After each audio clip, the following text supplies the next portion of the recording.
नमस्कार प्रिय दर्शकों, मैं आचार्य दीनानाथ चौबे स्वागत करता हूं हमारे इस यूट्यूब चैनल पर। और आज मैं विशेष उपाय लेकर आया हूं जो 14 अगस्त शिवरात्रि, जो मासिक शिवरात्रि जो पड़ी है 14 अगस्त के दिन पड़ी है,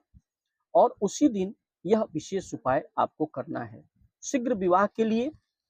सायंकाल यानी रात्रि काल में शिवरात्रि की जो रात्रि होती है वह विशेष फल देने वाली होती है। उसी दिन अपनी इच्छा और कामना से जो भी आप उपाय करेंगे और बाबा से जो मांगेंगे, शीघ्र विवाह की कामना अगर बाबा से आपने कर लिया, अपने बच्चों के लिए आप स्वयं माता पिता भी इस उपाय को कर सकते हैं, बच्चे भी स्वयं कर सकते हैं, बच्चे बच्चियां स्वयं कर सकते हैं। क्योंकि शिवरात्रि में वह अपार शक्ति होती है, वह बड़ी सी बड़ी जो दोष है आपकी कुंडली में, आपके बच्चों की कुंडली में, जो चाहे वो काल सर्प दोष हो, चाहे मांगलिक दोष हो, राहु केतु का दोष हो,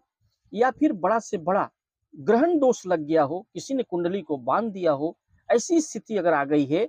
और बच्चों का शीघ्र विवाह होने का नाम ही नहीं ले रहा है, या सप्तम भाव किसी पाप ग्रह से पीड़ित है, ऐसी स्थिति में आपको करना क्या है? यह विशेष उपाय है जिसको करने से आपको मनोवांछित फल की प्राप्ति होती है। शिवरात्रि में जो भी जातक जातिकाएं अपनी श्रद्धा से, भक्ति से, क्योंकि 4 प्रहर की रात्रि होती है,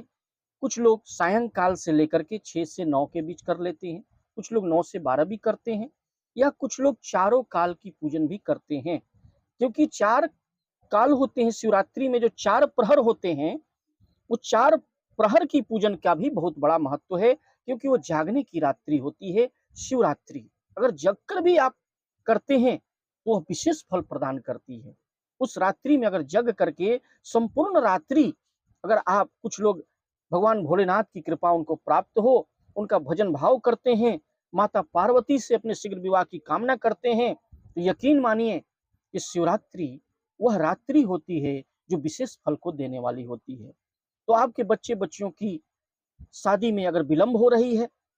कोई दुविधा बनी हुई है, बड़ा से बड़ा दोष है, चाहे वो काल सर्प का दोष हो, राहु का दोष हो, केतु का दोष हो, या किसी ने उनकी कुंडली को बांध दिया हो, ऐसा लग रहा है कि ग्रहण दोष है, तो सर्वदा के लिए समाप्त करने का सबसे बड़ा उचित अगर कोई मौका है तो वह है मास शिवरात्रि, यानी शिवरात्रि का अवसर, जो कि महा बाबा की कृपा, असीम कृपा बरसती है। जैसे माता पार्वती को भगवान भोलेनाथ प्राप्त हुए और 7 जन्मों का जो बंधन माता पार्वती का, जिस तरह से 7 जन्मों का बंधन और माता पार्वती को भोलेनाथ प्राप्त हो गए, वैसे ही आप अगर इस रात्रि में पूजन करके एक छोटा से छोटा उपाय भी कर लेते हैं तो आपके जीवन में यह सुख शांति प्रदान करने वाली रात्रि है, और आपका, आपके बच्चे बच्चियों के शीघ्र अतिशीघ्र विवाह हो जाएगा। तो प्रिय दर्शकों, अगर आप हमारे इस चैनल पर नए नए आए हैं, अगर आप प्रथम बार आए हैं, तो सर्वप्रथम मैं कहूंगा, आपसे रिक्वेस्ट करना चाहूंगा कि आप इस चैनल को सर्वप्रथम सब्सक्राइब अवश्य कर लें, बेल आइकन को ऑल पर सेट कर लें, और साथ ही साथ ज़्यादा से ज़्यादा लोगों में शेयर करें। क्योंकि अगर आप सब्सक्राइब कर लेते हैं तो इसमें आपका ही फायदा होता है। जब भी आप कोई नया वीडियो हम बनाते हैं तो उसका नोटिफिकेशन सर्वप्रथम आपको चला जाएगा और वह आसानी से वीडियो आपको प्राप्त हो जाएगा। क्योंकि हम इस पर शादी से संबंधित वीडियो बनाते रहते हैं और बहुत सारे वीडियो बनाते हैं, जिससे कि आपके बच्चे बच्चियों की कुंडली में जो भी दोष होंगे, चाहे वो कुंडली का विश्लेषण आप करवाना चाहते हो हमसे, तो जो स्क्रीन पर दिया हुआ नंबर है, जो व्हाट्सएप नंबर है, उस पर हमें संपर्क अवश्य करें। अपने बच्चों का नाम, डेट ऑफ बर्थ, जन्म का समय, जन्म का स्थान लिख करके अवश्य भेजें। मैं बता दूंगा कि आपके बच्चे बच्चियों की शादी कब होगी, किस दिशा में होगी, कितनी दूरी पर होगी। तो प्रिय दर्शकों, शिवरात्रि वाले रात्रि में सायंकाल को आपको स्नान ध्यान से निर्मित होकर के स्वच्छ कपड़े पहनकर, अगर लड़कियां हैं तो स्वच्छ कपड़े वस्त्र पहन लेंगी, लड़के होंगे पीला वस्त्र अगर धारण कर सकें तो बहुत अच्छी बात है। कुछ लोग लाल वस्त्र भी धारण करते हैं, लेकिन स्वच्छ वस्त्र होना चाहिए। आप पीला वस्त्र धारण कर लें तो अच्छी बात है, नहीं तो कोई भी शुद्ध कपड़ा होना चाहिए, वस्त्र होना चाहिए, आप पहन लें। और पहन करके जो शिवालय है, आपका शिव मंदिर जहाँ पर है, क्या क्या सामग्रियां आपको लेनी होगी। जैसे बाबा को अभिषेक करना है सर्वप्रथम, जैसे आप बाबा को जल चढ़ाते हैं, पंचामृत से स्नान करवाएंगे, मंदिर में जाकर के पहले पंचामृत से स्नान करवाएं, बेलपत्र चढ़ाएं। कुछ लोग 21 चढ़ाते हैं, 11 चढ़ाते हैं, आप 108 भी चढ़ा सकते हैं, जैसी आपकी इच्छा है। बाबा एक बेलपत्र पर भी प्रसन्न हो जाते हैं। तो बाबा हमारे ऐसे औघड़दानी हैं, ऐसे कृपा करने वाले हैं कि जो भी आप शिवरात्रि वाली रात्रि को आप उनसे मांगेंगे, वो जरूर आप पर कृपा करेंगे। और आपके बच्चे बच्चियों के निमित्त अगर आप कोई उपाय कर रहे हैं तो आपके बच्चे बच्चियों की भी शादी हो जाएगी। बच्चे स्वयं भी इस उपाय को करें तो यह और भी कारगर सिद्ध हो जाता है। तो प्रिय दर्शकों, बाबा का अभिषेक करें, पंचामृत से करें, फिर जल से करें, बाबा का त्रिपुंड बनाएं, एक घी का दीपक जरूर घर से लेके जाएं, बाबा को प्रज्वलित करें शिव मंदिर में, उनका आरती पूजन करें, भस्म चढ़ाएं बाबा को, नाग देवता का भी अभिषेक करें, साथ ही साथ नाग देवता और बाबा का अभिषेक करें। और वहां बैठ करके मंदिर में ओम नमः शिवाय, ओम नमः शिवाय 108 बार अवश्य जो है, आपको अगर माला हो, रुद्राक्ष की माला हो, उससे भी कर सकते हैं, या उंगली पर गिनकर भी किसी भी माला से कर सकते हैं। केवल आपको तुलसी की माला छोड़ के कोई भी माला से कर सकते हैं, या उंगली पर भी काउंट करके, अगर माला ना हो तो उंगली पर काउंट करके आप 108 बार ओम नमः शिवाय, ओम नमः शिवाय, ओम नमः शिवाय, ओम नमः शिवाय ऐसा करते हुए जाप करना है। जो स्क्रीन पर भी ये मंत्र आ जाएगा। ये मंत्र तो कॉमन भी है, सभी लोग इस मंत्र को जानते हैं। बाबा औघड़दानी है, एक लोटा जल सारी समस्याओं का हल। तो एक लोटा जल से भी बाबा प्रसन्न हो जाते हैं। तो आप उस रात्रि में बाबा का आपने अभिषेक कर लिया, और जो वस्तुएं मैं बता रहा हूं माता पार्वती को अर्पित करनी है, क्योंकि उस रात्रि में माता पार्वती ने जैसे भगवान भोलेनाथ को प्राप्त किया, आप भी, आपके विवाह में भी अगर विलंब चल रहा है तो माता पार्वती से और बाबा भोलेनाथ से कृपा प्राप्त करने के लिए वहां बैठ जाएं, शिवालय में, शिव मंदिर के पास, शिवलिंग के पास बैठ करके बाबा का सर्वप्रथम अभिषेक करें, धूप दीप से नैवेद्य से पूजन करें। और जो श्रृंगार की वस्तुएं हैं, जैसे चूड़ी है, सिंदूर है, या वस्त्र है, वस्त्र भी आप बाबा को वहां पर माता पार्वती को अर्पित करें। और रक्षा सूत्र, रक्षा सूता ले लें, जो कलावा होता है ना, रक्षा सूता, वहां पर लेकर के, जहां शिवलिंग के पास ही माता पार्वती का भी मूर्ति होता है, तो शिवलिंग और माता पार्वती को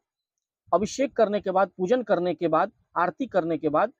कलावा से 7 भंवर आपको कलावा से बांध देनी है। रक्षा सूता से बाबा को और माता पार्वती को गठबंधन करना है,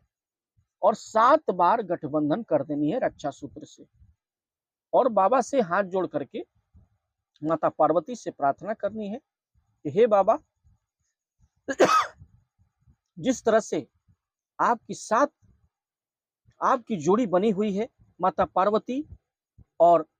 भोलेनाथ की जोड़ी बनी हुई है, 7 जन्मों तक, 7 युगों तक, 7 जन्मों तक आपका बंधन बना हुआ है, वैसे ही मेरी कुंडली के भी जो दोष हैं हटा करके मेरा भी शुभ योग बना दें, और हमारे लिए भी कोई नया नया रिश्ते प्रस्ताव आ जाए, जिससे कि हमारे भी गठबंधन हो जाए और हमारा भी शादी विवाह हो जाए, जैसे कि मैं आपका यह गठबंधन कर रहा हूँ। ऐसी बात सोच करके ही आपको गठबंधन करनी है, क्योंकि शिवरात्रि वाली रात्रि को आपने यह माता पार्वती और भोलेनाथ का गठबंधन कर दिया, 7 बार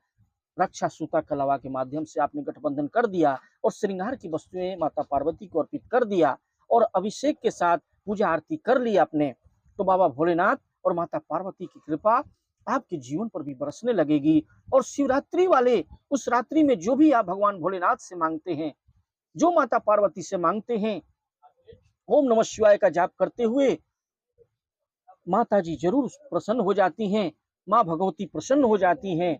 और पार्वती माता का आशीर्वाद आपके जीवन पर हो जाता है। माता पिता भी आपने बच्चों का ध्यान करके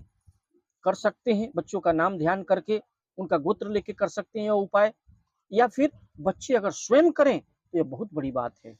अगर आपने ऐसा हूबहू कर लिया, जैसे मैंने गठबंधन करवाया, और 7 भंवर यानी गठबंधन रक्षा सूता से बाबा का करना है और माता पार्वती का कर लें, और सच्चे मन से, अंतर मन से, कि जैसे आपकी जोड़ी बन गई है, मेरी भी कोई जोड़ी बन जाए और मेरा भी कोई रिश्ता प्रस्ताव आ जाए। हे भोलेनाथ, हे माता पार्वती, मुझ पर कृपा करें। ओम नमः शिवाय करते हुए शिवरात्रि की रात्रि में आप बाबा के शरण में चले जाएं। ऐसा करने से आपकी जिंदगी में जरूर जो है कामयाबी मिल जाएगी, और आपके जीवन में शांति हो जाएगी और आपके बच्चों का विवाह जल्द से जल्द हो जाएगा। प्रिय दर्शकों, वीडियो अगर पसंद आ रहा हो आपको, मैं चाहता हूँ, मैं ऐसा समझ पा रहा हूँ कि अगर वीडियो आपको पसंद आया हो तो वीडियो को लाइक करें, चैनल को सब्सक्राइब करें, बेल आइकन को ऑल पर सेट कर लें और ज़्यादा से ज़्यादा लोगों में से शेयर करें। और कुंडली विश्लेषण के लिए हमें संपर्क अवश्य करें। अपने बच्चों का नाम, डेट ऑफ बर्थ, जन्म का समय, जन्म का स्थान लिख करके अवश्य भेजें, और जिससे मैं बता दूंगा कि आपके बच्चों की शादी कब होगी, किस दिशा में होगी, कितनी दूरी पर होगी, यह सब बता देंगे। तो हमें संपर्क अवश्य करें। ओम नमः शिवाय, ओम नमः शिवाय, श्री शिवाय नमस्तुभ्यम।